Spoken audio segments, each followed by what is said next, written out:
if a typical dog owner wants to groom their dog at home, what would you say are the basic tasks of a dog owner who needs to groom their puppy or dog at home? Well, there's many different breeds and many different coat types. So I would say this.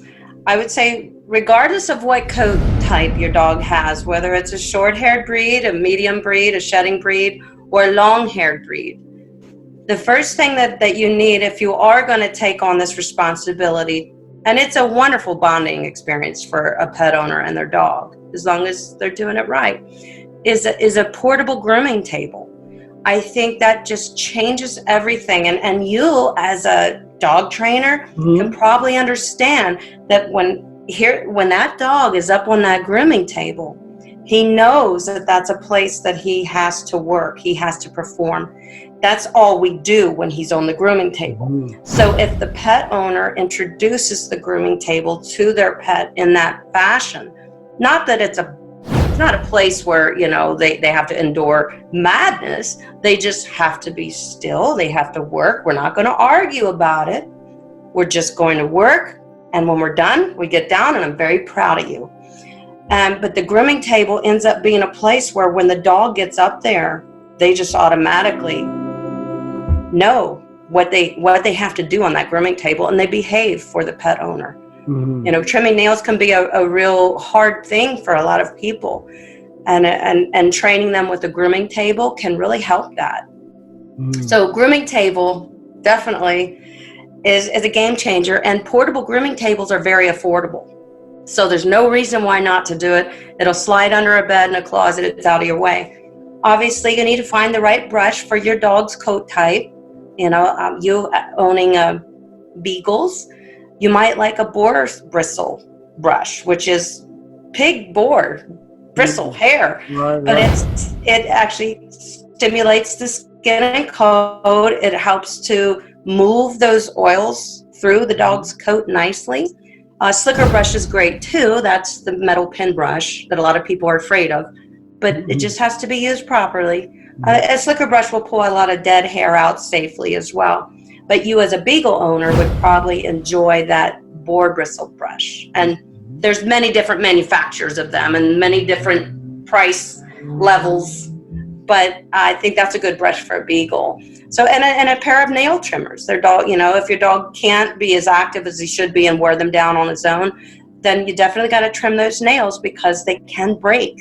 And if they break, it could be a trip to the vet. It could break back really far, and it's scary.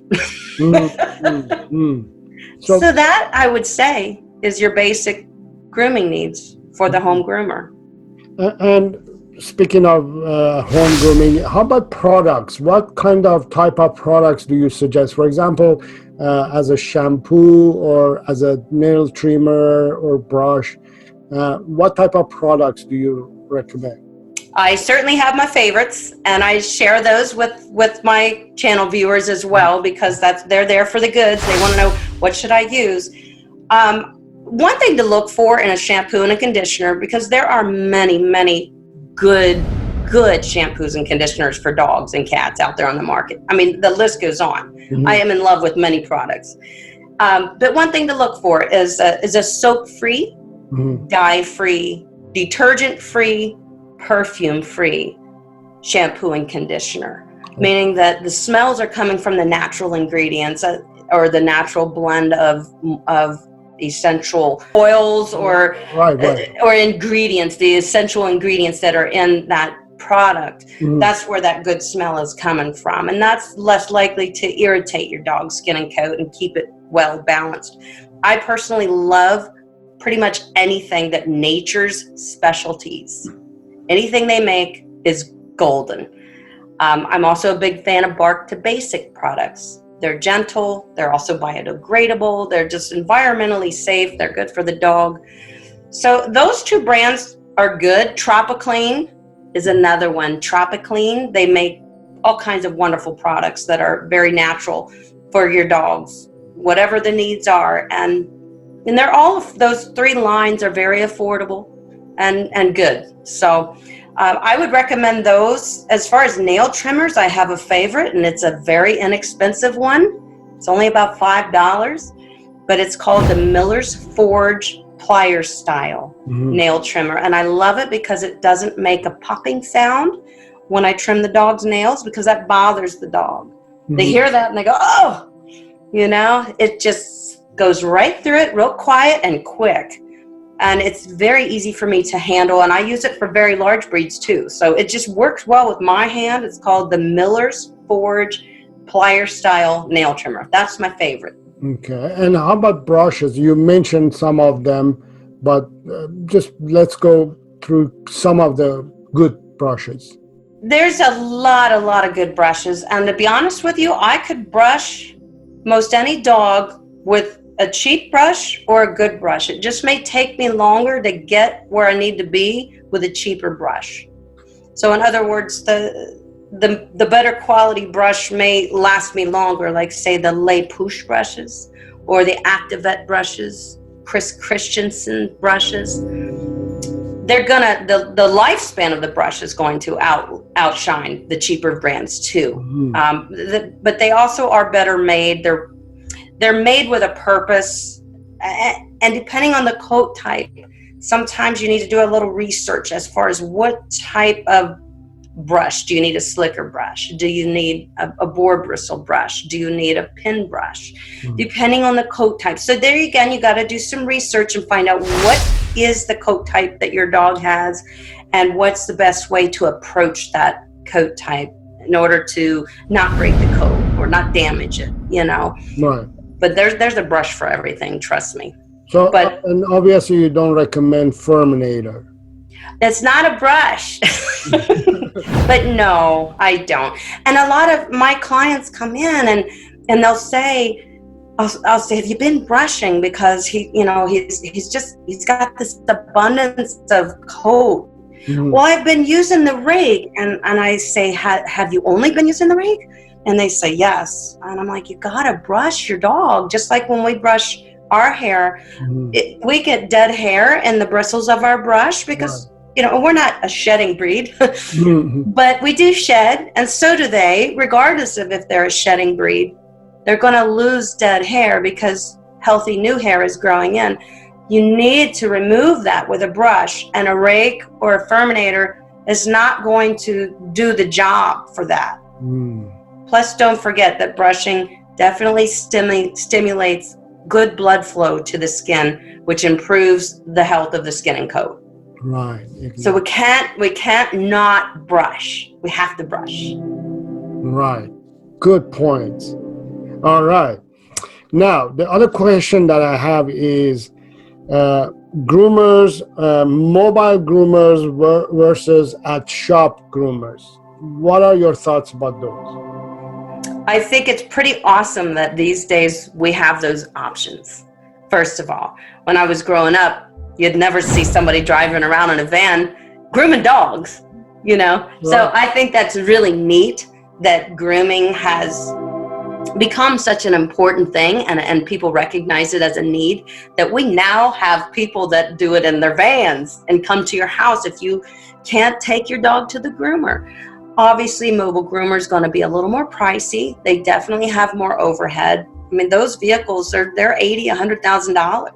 Right. And they're a lot of work too. They're a lot to set up before they go out on the road, and after they groom for the day, they got to come back and they got to clean out all the tanks. They got to empty the tanks. There's a lot of work involved in mobile grooming, and if you can afford it, because it is a nice convenience, I think mobile grooming is wonderful. I really do. They use the same equipment that we use in our professional shops, in our storefronts, or in our home businesses or whatever.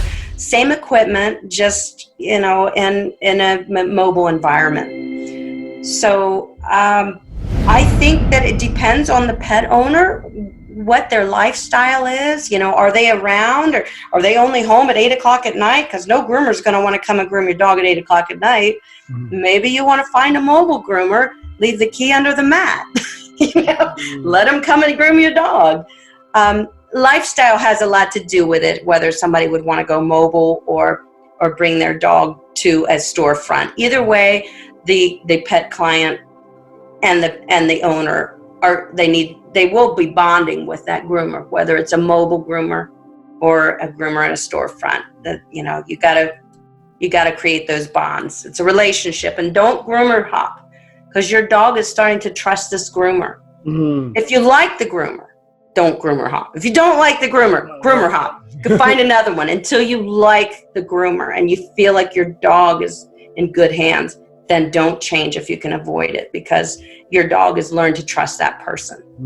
Very important. Which brings me to the next question. What do you look into when you're selecting your groomer for your dog? That's a good question. I'm glad you asked this, because this is one that I kind of put myself on repeat a lot for my viewers. First of all, there's a few questions that you can ask your groomer or a groomer that you're looking to groom your dog. For one, I would ask them if they do one dog at a time. I think all groomers should. I realized in the past, groomers had to kind of work really hard to make a few bucks. And it wasn't fair. And they would overbook. And they would have way too many dogs. And the dogs weren't getting the proper care, but they were also in a stressful environment, because there's 5 yippy dogs over here that aren't happy. And now my dog that came in that was happy, he's not happy now either, because these dogs aren't happy. Right. So a one-on-one salon, and groomers should charge for that. They deserve to get paid for making their business focused on one dog at a time. So that would be one question I would ask. Do you groom one dog at a time? The next question is, do you use cage dryers? If the groomer uses a cage dryer, don't go there, because dogs tend to get stressed a little bit when they're away from home, especially when they're in a loud environment. So let's say my bulldog, who has a little bit of respiratory compromising as it is, if you put him in a cage and shove a dryer on the door while he's in a wire cage, an enclosed cage, he could have a heat stroke. And it has happened. It does happen. And pet owners are just simply not aware that this could be the way their pets are being dried, versus being up on a grooming table and dried by hand by the groomer. So that's another question, is to ask, do you use cage dryers? If they say yes, do not take your dog there. And another thing that I would suggest, this is a good one, this will be my last suggestion for that, to find a good groomer, is to just make an appointment to have your dog's nails trimmed with the groomer, because you want to see how that groomer interacts with you and your dog. It also gives you a chance to see their environment. Is it chaotic? Is there dogs barking and yipping all over the place? Is there bathroom accidents on the floor? Is there hair everywhere? They're not cleaning up. You want your dog in a clean environment, you know? So I say, make an appointment with the groomer that you're interested in possibly grooming your dog, and say, I'd like to make an appointment to have my dog's nails trimmed. And then you wait in the waiting room, but you can still see what the place is all about. Mm-hmm. And that might tell you if you want that person to groom your dog. Fantastic tips. These are very important to recognize and remember when you're selecting the dog groomer, because yes, you know, the grooming process, it is stressful already, and you want to make sure that the environment and the person who's taking care of that part is making it as less stressful possible for your dog as well. So sure, those are fantastic tips. I never thought about those too, and I'm going to recommend my fans and clients and everybody to do the research that way. Yeah. Next question is, you kind of touched on it, but nail trimming. I see so many dogs it's a nightmare to even just yourself or, you know, even the groomers trim their nails. What is the problem, and how can we prevent it from happening, and how can we solve this problem? That's a great question. And I have worked through many, many problem dogs that would go from groomer to groomer, or vets to groomers, vets to groomer, because nobody could trim their nails. And let's face it, they need to be trimmed. And this brings me to a question I'm going to ask you then too about my bulldog. Right. But so I think the first thing is that you are not the pet owner trimming the nails. Now, there are just certain breeds that'll let you do whatever if you're the pet owner. But there are certain breeds that won't. Let's say terriers. Let's say dogs that are just much more in tune with their surroundings. Mm-hmm. You know the kind of breeds I'm talking about? Yes. They're less likely to cooperate. I think they're easily distracted. I'm not sure. But so I find that what gives me the upper hand, first of all, is that the dog doesn't live with me. So our relationship is strictly work, me and the dog. Mm-hmm. But we do respect each other. The second thing that I've noticed that has helped with those troubled dogs is I obviously don't allow any distractions when I'm working with them. There's no radio on. There's no dog barking in the corner. I make sure when I do nail trims that I schedule them at the end of the day so they're the only dog in and the only dog out. There's no distractions, because if they get distracted, they can make a move that, you know, is just a little unpredictable and I wasn't prepared for it or whatever. So no distractions. Nobody hovering over. Never, the pet owner can never be hovering over the dog while I'm trying to trim the nails, because that actually, first of all, the pet owner's nervous because they know nobody can trim their dog's nails. They're nervous. The dog senses that energy, and it sets us up for failure. So they have to wait outside or in the waiting room, far away from the dog, and just let me have the space with the dog. And I've noticed that seems to be the factor that gets us where we need to be. And with those troubled dogs that are very, very fearful, oftentimes it's not the second time or the third time, but the fourth time, we nail it. We do it, and we do it well. But you don't give up. You keep going back. Every 6 weeks, we keep trying. And you stay calm as the groomer or whoever is trying to trim the nails. You don't get upset with the dog. Dogs respond to body language better than they do. Knock it off. Don't do that. They don't really respond to that. They think we're upset, so they're going to get upset. So stay calm. That's important. Right. And obviously introduce this activity of nail trimming and nail trimmer itself at very young age. Yes. Get used to it, so you're preventing it from happening, right? Absolutely. And often I think a lot of pet owners accidentally quit the dog's nail. They try to take on the task of trimming nails at home, and they make a mistake, and the dog doesn't forget it. That doesn't mean that he can't overcome it. He can. But you need to just let a professional handle that. Like I said, just make an appointment with the pet groomer and say, I only need a nail trim.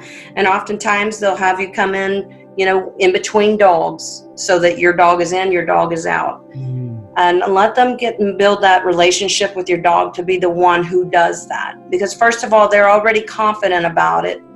And the pet owner's upset because they may have caused a little blood, quick the nail, so they're already a little nervous out of the gate to go do it again. And the dog knows that, and it's just setting them up for failure. So just let the dog go to the groomer and have that done. Let them have that relationship. Yeah, I always also suggest, many people who ask me, they say, my dog doesn't let me trim my nails, or it's aggressive or bites me and this and that. And I'm saying, you know what? For those cases, you should take your dog to the groomer and let the professional deal with it, because you don't want to mess up the relationship that you have with your dog, first of all. That's true. Right? It's already, both of you are aggressive when it comes to trimming the nails, and you're going to cause a lot of relationship to be ruined. The trust is going to go away. That's true. The dog is going to recognize you as pain, and remember you as pain, and lots of things can go wrong. You're not going to be clipping that nail properly either. But professionals, they've done this, they know it. Just for the sake of nail trimming, just take your dog to the groomer. I agree with you 100%. And the groomer's set up to handle it, Right. 5 minutes in and out, Exactly. at the grooming It takes no table. time. Yes. Yeah, it's just it's a no-brainer. Take that off of the worry of the pet owner, because like you said, they don't want to damage the relationship they have with their dog. Right. Yes. Exactly. Yeah. Great. And next question that I have is, can you tell us, and this is something I want to hear from you, is a nightmare story or special dog or something that really has stood out for you throughout your, your life that you've been doing grooming. Any story stands out? I'm going to go with the first one that came to my mind. There were many. There's a little mini poodle, and around here, I don't know if this is popular in your area, puppy mills, people that Right. Yes. that do not take care of their dogs, and they don't have them properly housed or cared for or nurtured or anything, and they're breeding them and selling puppies, and that's all they do. That's a big thing around here too. And sometimes people that are buying puppies want to see the mom and dad, and often the mom and dad don't get any grooming. In fact, they have feces stuck to them. They're matted. They look really bad. Mm-hmm. And if it weren't for the fact that they're getting ready to sell puppies, they wouldn't have them groomed in the first place, because they just don't care about them. So this particular dog, I had never groomed him before or worked with him. The client asked if I would groom her mini poodle. I love to groom poodles. I said, absolutely. He came in, he was in a bad way. Very matted, feces stuck to his bottom, and his feet were so matted that I had to peel back the mats and shave them back just to even trim his nails. It was just really bad. His face was so matted. And when that happens, it makes you just really want to get in there and get it off of them. And you can't wait to relieve them, because you know how painful it is for them. So I'm working with him, and he was being an absolute trooper. And here's a dog that's not even used to a lot of social interaction, and he was just almost thankful for every bit of that session. But the worst part about grooming him that day is once I finally got the mats off of him, and it came off like a bear rug. It was all one piece. It just peeled off of him as I'm shaving it. His leg was broken, and they didn't know it, and they didn't even tell me. His leg was all, I just stopped, and I swear I almost just passed out, because it scared me so bad. The first thing I'm thinking is, did I do anything to this dog? But I knew I didn't. And his leg was broken. And then as he was walking, I could see that it had healed that way. And he was walking on the broken leg, and it didn't even seem to bother him anymore. And that was the worst thing that I've ever experienced as a pet groomer. Wow, that must have been a nightmare. And thanks to you, it got relieved from all those pain. The mats. And I did report the owner to our local shelter, our Humane Society, to have it investigated, and they don't report back. So I don't know what the outcome was, but I really was hurt by that for many days. Hopefully, I was worried about that dog. I begged her to just let me have him. Yeah. No. Wow. So that bothered me a lot. Yes. Oh, wow. The last question that I have is for future groomers who want to become professional pet groomers. Any insight, any recommendation, anything that you can share for them? Absolutely. First of all, the pet grooming industry needs you. There's not enough of us. There's not enough people getting into grooming anymore. So, yes. Why is that? I guess, is it a different generation of people, of our kids, or they would rather work, I notice our trades in general are hurting. Plumbers, electricians, they're not getting into those trades. So I think it's that. I think it's my generation grew up as everything was industrial, manufacturing, production, hands-on. you know, and that's the way I was raised. So it's a different time. And I think that's where, you know, most people are getting degrees and they want to be a professional and this and that, but they don't want to, you know, sweat. I don't know. Yes. I don't know. But so anybody interested in becoming a pet groomer, I urge you, first of all, to really take a look, do some research, because the industry needs you. Secondly, I would first call local groomers and say, can I just come and watch for a day? Get an idea if it is for you, because a lot of people have a misconception about what pet grooming is. It's just point blank. Pet grooming is all work and no play. It's all work all day. And yes, our reward is that we're working with an animal and that we're actually building a relationship with the animal, but it's still a working relationship that we have with the animal. It's not playtime. So you got to understand that it's work, and that's what it is. So to ask groomers, you know, go through the phone book. Is there phone books anymore? I don't Go through Google. Go through Google till you get a groomer that will let you come and watch her or him groom for an afternoon. Get an idea of what's involved. Secondly, there is a lot of virtual programs right now that are worthwhile. One of them in particular this is a virtual program, the Paragon School of Pet Grooming. They also do have an on-campus learning center as well, but it's hard for people. Often people getting into grooming do it as a switch career move. They don't come out at 18 years old from high school and say, I'm going to groom pets. It's usually something around in their 20s or 30s that they go, that's what I want to do.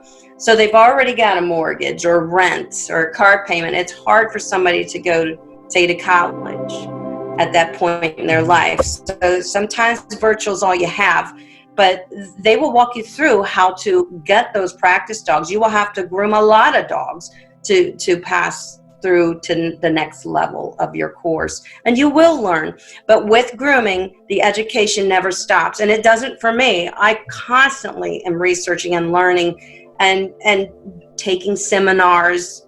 There's always something to learn. Yeah, so the education continues, but I guess that would be my idea of how to get started in the industry.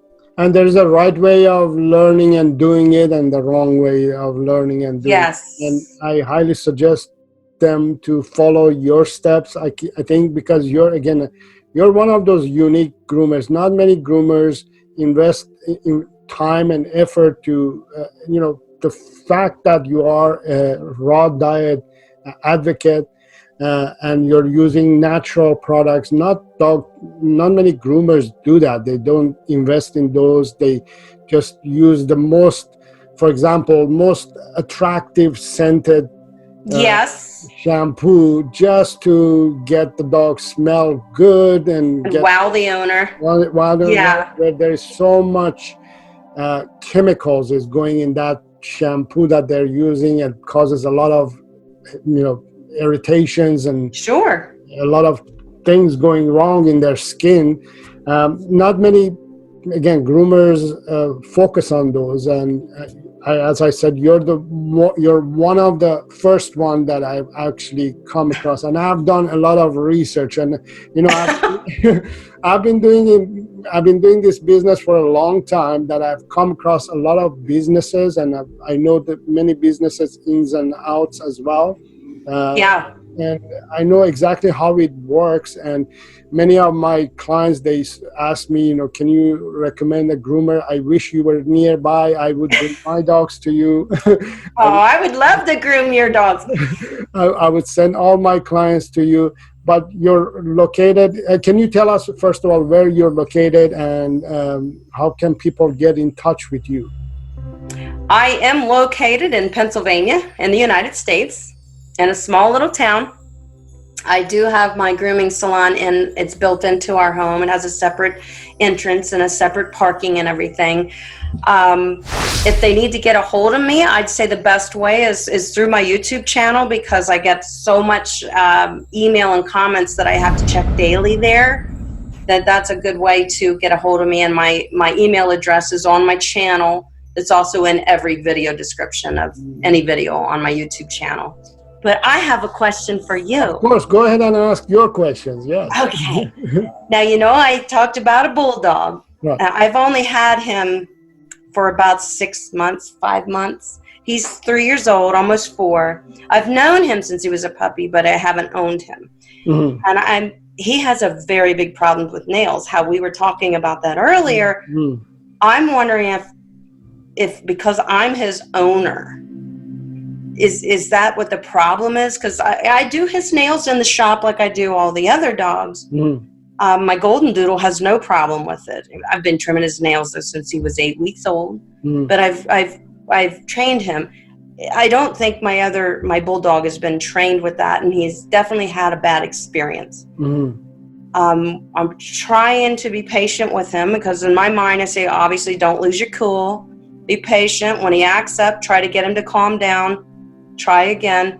What else can I do that you could help me with? Yes. So one of the suggestions that I have is the idea that I have is the concept that is you don't focus on training or teaching the dog when the brain or the state of mind is in that high state of stress level. Okay. Right? Because that's not the time to teach or train or learn. Okay. The mind can't take in information at that. There's no reasoning. Exactly. So the best time is when to teach or train a dog to do something or to accept something is when the mind is calm, right? When the brain is calm, right? Yes. And that would be, for example, you're just sitting and watching TV and ask him to come and sit and stay with you and just grab for example, his paw. Uh-huh. Right? Gently and just touch it and play around, and he's gonna say let go, or he's gonna just stay there, right? Okay. So let's go. That's a sign for you that session is done. Okay, so don't go back to it. Exactly. We'll try it. We'll try it tomorrow, and I'm watching TV. I'll ask him to give me his paw, and I'll hold it. This time he's gonna let you hold it 10 seconds more, maybe. And he's going to pull away, right? But that's how you slowly introduce them to be more trustworthy with you. That makes sense. And if you're holding it and he keeps it there and he stays there, he's telling you, I'm feeling okay, right? I'm feeling comfortable and more related to you now, more connected to you. And the other thing is, you said you had him for 5 months, right? Yeah. Most dogs, they take about a year, believe it or not, to bond with a human. Okay. People say, but my dog loves me. And oh, yes, of course. 3 weeks and we're bonding and everything is perfect. I'm saying, no, the dog is with you. It's your roommate. Yes, that's true. Right? It's not your lover yet. Yeah, yes. Well, he had another family. Yes. Exactly. He is heartbroken already. Yes. And he had a relationship with different humans, and he has to start trusting you and building trust and relationship with you. And it takes, in doggy word, we call it 365 moons and suns. Oh, okay. I like that. I like that because they don't look at the calendar. No, they don't say, oh, it's been 10 days, I'll trust you. Right. They go with different calendar, and that calendar works in their instinct, in their soul. It's there, and that's when you feel that, okay, this dog now is mine. Yeah. They will let you know. So I would say, don't rush. First of all, don't put him in that situation that he gets stressed and then you groom it. For example, the most common problem is people, they take their dog on a walk and the dog starts barking at other dogs, and they start saying, oh, stop it, no, don't, sit, stay, no, don't do. That's not the time to teach that. And the dog's already out there. Yes. And that's not, that's the only time actually people that when they try to teach or train the dog. The only way. Yeah, is when they did something wrong. Exactly. Oh, yes. So the dog has to have some basic knowledge of what do you mean? What do you want me to do? Who are you? Why do I listen to you? You know, Yes. what does this mean? When you say stop it, what do you mean? What does that mean? Because when your dog is, let's say, sitting on the table and is saying, no, don't touch me and stuff, and you're saying, hey, stop, Yeah. I love you, right? Let's be friends. And the dog is, because in that state of mind, doesn't Yeah. understand what do you mean by I love you or stop it and that. So, for example, what I would do is when he's relaxed, tell him stop. Like, you know, for example, give him a toy and let him play with the toy and grab the toy and say stop it. So he knows what stop it means. First of all, you have practiced that. Right. When he's in a better state of mind, he's happy, he's playful. Yes. Teaching him. And you teach him stop it. For if you want to use stop it word, the cue, right? And then once he knows what stop it means, then you can implement that cue to other situations when it comes. That's really good advice. That is, yes. You see, you make it sound like it's just so simple, and but it really kind of is. We just have to follow the steps and, you know, and adhere to that. Yeah. Like you said, when the dog says, oh my goodness, you know, then that session's over. Exactly. Yeah. Yeah, and you know, like everything else, it takes time for dogs to get used to and get comfortable. People want to see results right now. Yes. Right? And that doesn't, in doggy world, it doesn't work like that. They don't they don't see time as we see. Right? Yeah. For us, we want to see right now. For them, what it all matters is right now, what I'm feeling right now. They don't say, oh, okay, in future, I'm going to feel that. They, you know, one of the interesting things about dogs and animals is, for example, they don't think about death. They don't think about health. They don't think about those stuff that we think. We do, yeah. Right? They live in the moment. The moment. They say, okay, this moment, is this human connecting with me or is disconnected with me? Could I trust this person or not? And that trust takes time. Yeah, that's good. Yes. And it's true. It's so true. It is that simple, though. We make it complicated. Exactly. Yeah. So, like, you know, most people, again, I tell them, if you have a grooming thing to do, one of the tips that I have is teach your dog sit, stay, and stand. Yeah. Yeah. These are the 3 commands that a groomer or a vet would appreciate you to have taught your dog. Yes, very true. The sit, because you need to do the nails and this and that. Or you would just want them to relax for a minute. Yeah. And the stand is because you want to trim their bottom and undercoat, under the body. Or brush under there or whatever. Just stand. Yeah. You sit, stay, stand, stay. These 2 commands should be taught to a dog, especially if you have one of those dogs who needs full grooming by a groomer. Yeah. Right? That's great advice. Yeah, those are the tips that I always share. And it's easy to teach a dog to stand, you know. They can stand and stay there for, I don't know, 5-10 minutes. Mm-hmm. They're done. And groomers, vet clinics, you know, most dog-related businesses appreciate if you teach them. Oh, absolutely. That is very, very good that you see. Yeah. Oh, this is Thank you very much. I really appreciate your time. My pleasure. And it was my pleasure, honestly. This has been so worthwhile. Thank you. Thank you very much. And I really hope you all success. It's been my pleasure. Thank you. And I'll see you soon, and I'll talk to you soon, too. That sounds good to me. Thank you, sir. Have a good weekend. You too. Take care. Bye. Bye-bye.